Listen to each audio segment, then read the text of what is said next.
नमस्कार, मैं हूं पवन त्यागी। इंडी गठबंधन में अब चुनाव के बाद जब लोकसभा का रिजल्ट आ गया है, इसके बाद अब फूट होती दिखाई दे रही है।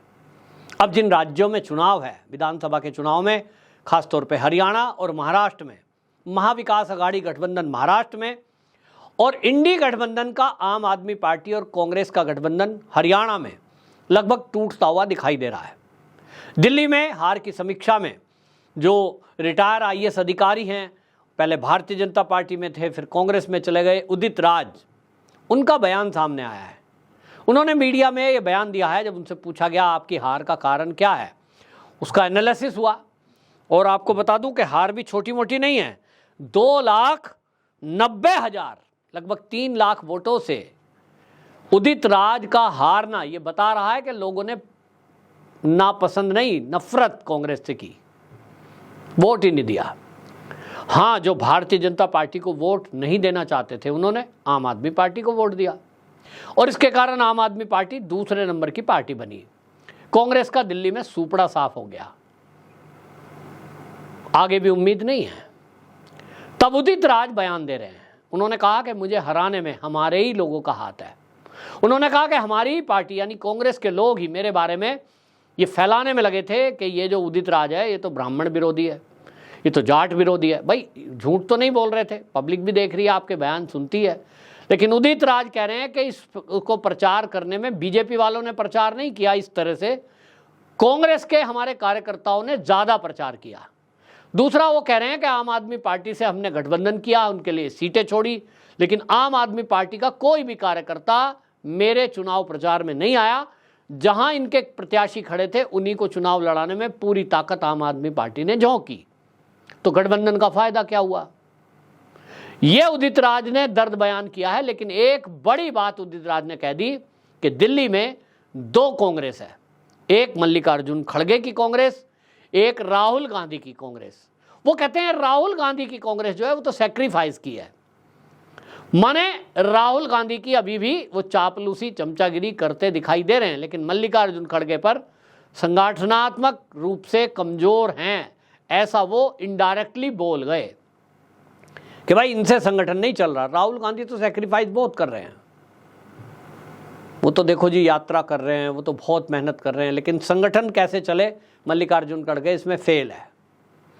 अब उदित राज का ये बयान है, इसके क्या मायने हैं? इसके मायने ये हैं कि एक तो बात ये दिखाई दे रही है कि कहीं ना कहीं एक माहौल बनाया जा रहा है कि भाई जो पार्टी है उसका अध्यक्ष मल्लिकार्जुन खड़गे को अब बनाए रखने का कोई मामला नहीं है। हालांकि देखिए, मल्लिकार्जुन खड़गे के नेतृत्व में ही 99 पर कांग्रेस पहुंची है, लेकिन गांधी परिवार ज़्यादा दिन अध्यक्ष पद किसी को दे नहीं सकता और इसलिए अब उसके लिए नेता माहौल बनाने में लगे हैं कि भाई राहुल गांधी ही वो व्यक्ति है जिसकी वजह से ये सारी जीत हुई है।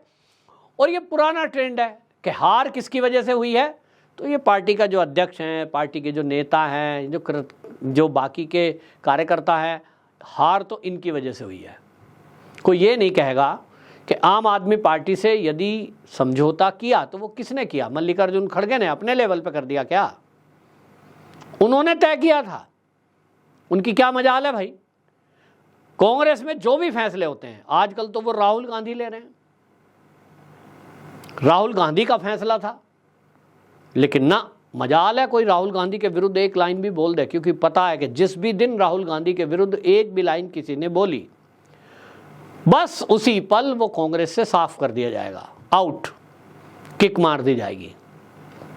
और इसलिए जिनको लग रहा है कि अभी कांग्रेस में रहने के अलावा और कोई रास्ता नहीं है, चलिए थोड़े दिन में विधानसभा चुनाव आएंगे, शायद एमएलए ही कहीं से बन जाएं, तो अपनी ज़मीन बना लेते हैं, राहुल गांधी की तारीफ करते हैं। लेकिन अब इसको देखते हुए इतनी बात साफ हो गई, हरियाणा में भी जिस तरह से कांग्रेस में फूट हुई है, पिछले दिनों कांग्रेस के बड़े बड़े नेता वो बीजेपी में ज्वाइन कर गए। आम आदमी पार्टी ने क्लियर कर दिया कि वहां कुछ कांग्रेस के नेता आप में गए हरियाणा में, तो वहां फाइट में अब कांग्रेस, आप और बीजेपी त्रिकोणीय मुकाबला होने के चांस दिखाई दे रहे हैं। अब यहां पार्टी का आला कमान क्या करेगा ये तो उसके ऊपर है, लेकिन जैसा कि मोदी जी ने बोला कांग्रेस को परजीवी शब्द से इस्तेमाल किया, वो दिखाई दे रहा है। जहां भी जिन भी राज्यों में कांग्रेस के साथ किसी ने समझौता किया वहां उसका सफाया तय है। इसका मतलब दिल्ली में अगर आम आदमी पार्टी अपने दम पर लड़ती और वो समझौता ना करती तो शायद ज़्यादा सीटें पा जाती, 1 या 2 सीट उसकी आ सकती थी, बाकी जगह तो आ ही सकती थी।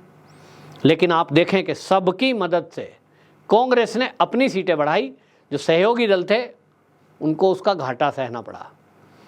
अब इस बात को देखते हुए महाराष्ट्र में भी ये मंथन हो रहा है। उद्धव ठाकरे जो शिवसेना है वो अब इस पर विचार चल रहा है वहाँ पर अंदर अंदर कि क्या कांग्रेस के साथ खड़े रहने से कुछ हमको लाभ है या नुकसान। तो लाभ तो एक दिखाई दे रहा है कि मुस्लिम वोट मिलेगा, उनको दिख रहा है कि वोट मिलेगा। लेकिन अब जो नाना पटोले का वहाँ से बयान है वो कह रहे हैं हम तो सभी सीट पे तैयारी कर रहे हैं। इसका मतलब यह है कि अब बहुत हो गया, अब मुख्यमंत्री कांग्रेस का बनेगा महाराष्ट्र में, ये तैयारी चल रही है। और इसको लेकर के इसी तरह की जो आक्रोशी चीज़ें हैं वो सारे देश से आ रही हैं, अंदर की चीज़ें निकल करके आ रही हैं। और इतना जो अब राहुल गांधी का बयानबाजी है, राहुल गांधी को लगता है कि जैसे हम तो बस अब सरकार बनाने से थोड़ा ही पीछे हैं। कभी कभी कोई नेता लालू सरीखा बयान दे देता है कि हम तो अगस्त में बस अब केंद्र गिरने ही वाली है सरकार। इनको लग रहा है कि शायद सरकार गिरा देंगे, कोई दल टूट के हमारे पास आ जाएगा। लेकिन ये भूल रहे हैं कि कहीं आप कांग्रेस में अभी आप हैं ना, ये कांग्रेस ही ना टूट जाए। जिस तरह के हालात अभी चल रहे हैं, अभी केस होने बाकी हैं। अब देखेंगे कि जब केस चलेंगे, जो पेंडिंग केस है, नेशनल हेराल्ड का केस पेंडिंग है, मोदी कम्युनिटी की लेकर सजा पेंडिंग है, और ऐसे 3-4 केस चल रहे हैं। गौरी लंकेश जो पत्रकार था उसकी हत्या में जो बयान दिया था इन्होंने आरएसएस पर, उसको लेकर केस है। यानी कुल मिलाकर सब में अगर थोड़ी थोड़ी सजा भी हुई, राहुल गांधी कम से कम 1 साल के लिए तो जेल में जाएंगे, ये तय है। और इसीलिए जो कांग्रेस में अभी राहुल गांधी को ये दिख रहा है कि जो चाहे आप करोगे, संसद के अंदर कुछ भी बोल दोगे, किसी की बेइज्जती कर दोगे, कुछ भी झूठ फैला दोगे, ये ज़्यादा दिन चलने वाला नहीं है। तो कांग्रेस के नेताओं को जितनी जल्दी ये बात समझ में आ जाए कि भाई आप जो सोच रहे हैं ना, जिस ख्वाब में है कि बस केंद्र में अब थोड़े दिन बाद आपकी सरकार बन ही जाएगी, वो भूल में हैं। अब आप देखेंगे कि इस तरह से ये जो इंडी गठबंधन है टूटना शुरू हो गया है। उत्तर प्रदेश में अब आप सोचें, और बिहार में भी जब चुनाव आएंगे तो आप क्या सोच रहे हैं कि वहाँ जो है कांग्रेस को साथ रखेगा कोई? मुझे उम्मीद नहीं है। कांग्रेस की जो ये नफरत भरी वाली राजनीति है, हिंदू विरोधी जो मानसिकता है, तुष्टीकरण की जो नीति है, उस पर वो पूरा अग्रेसिव होकर आगे आ रहे हैं। राहुल गांधी इसके बारे में कई बार अति कर जाते हैं।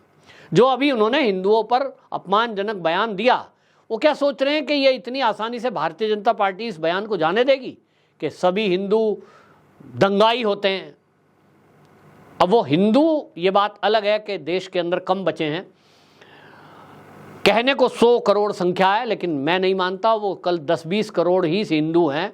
बाकी तो कोई दलित है, कोई जाट है, कोई त्यागी है, कोई ब्राह्मण है, कोई अपने आप को बनिया कहता है, कोई अति पिछड़ा आ गया है, कोई यादव है।